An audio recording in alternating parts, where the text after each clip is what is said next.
Rated M for mature. Well, personally, before I go into a multiplayer match, I feel a sense of a tremendous rush because I want to crush my coworkers and hear them crying underneath my thumbs, and there's no greater satisfaction than that.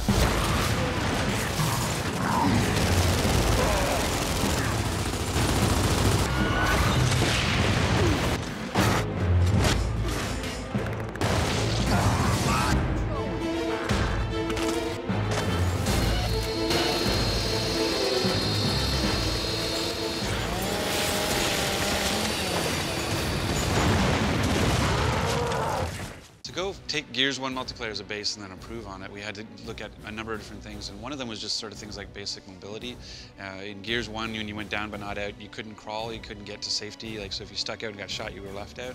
And so that was a big one for us. One of the first changes we made was the ability to actually crawl and try to crawl to your friends to get revived or to back up and behind cover so you couldn't get shot anymore. I think the first Gears helped break that typical run-and-gun mentality that a lot of shooters have had for years, as well as having players jumping on each other's heads like a bunch of cracked-out bunny rabbits.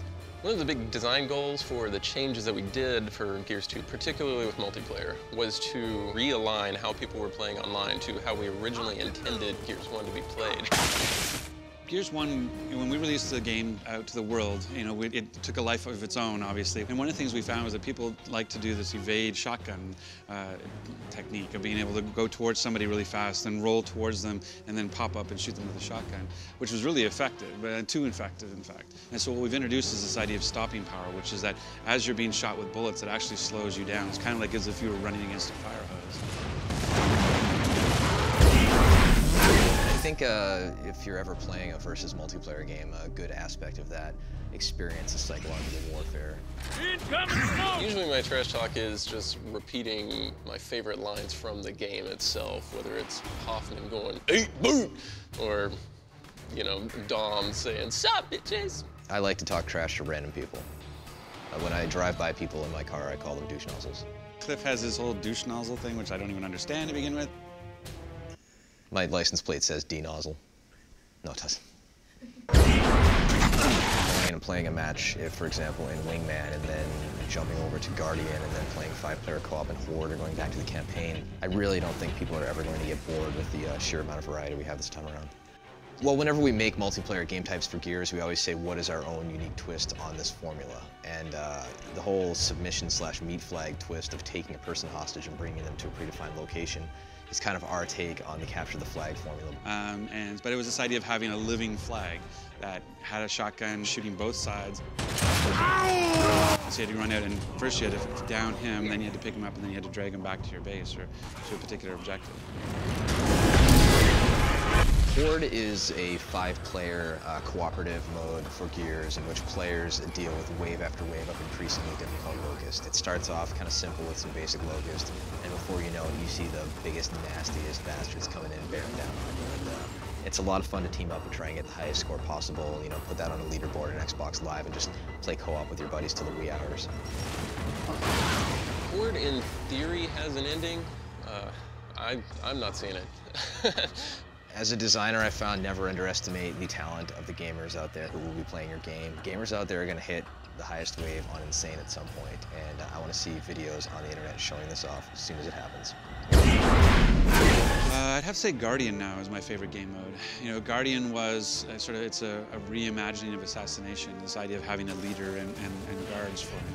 And with the respawn game mechanic now, we had this idea that you have to keep the leader alive, and if you do, then you get to keep respawning, that you have infinite lives. But as soon as your leader dies, then the next time you die, you're out. One of the new multiplayer maps that I'm a huge fan of is River. With River, there's a lot of really specific combat that's thought out and tactical ahead of time. It's not a lot of just random shooting. One of my favorite maps is this map called Avalanche, which is appropriately named because it's a little quaint mountain hamlet, and completely randomly and periodically an avalanche will come through.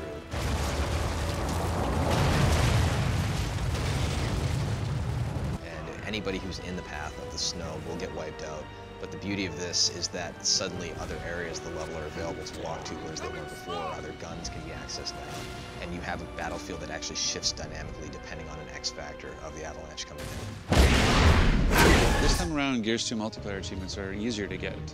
We took off a lot of the restrictions that we had in Gears 1. You can basically get all your achievements for your kills in the campaign. You can get them in co-op, you can get them in horde, and you can get them in versus. So we want players getting those points, we want them getting those achievements, and we want them wielding their nerd cred as much as possible. Achievement design is sort of it's actually a little bit of art and a lot of, a little bit of science. There's the cheese and the maze is what the most goes towards. It's that if you don't know anything about the game and you're not reading the manual and you're just jumping in, a lot of people will still check the achievements. And so if I tell you, hey, there's this thing called a ticker, and if you melee it 30 times, we'll give you something. They're like, you can melee tickers? Oh, okay, I guess I'll go try that.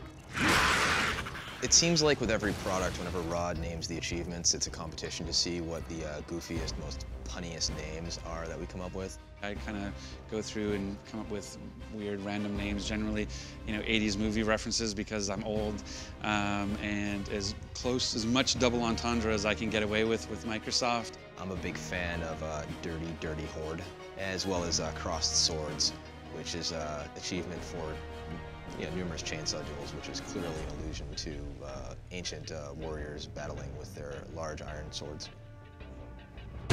I think the hardest achievement is the continuation of Seriously. In Gears 1, it was just Seriously, it was like 10,000 kills online. Like, really? Like, how long is this going to take you guys? And in Gears 2, we have 100,000 kills, which is Seriously 2.0, which we could have just called Seriously or...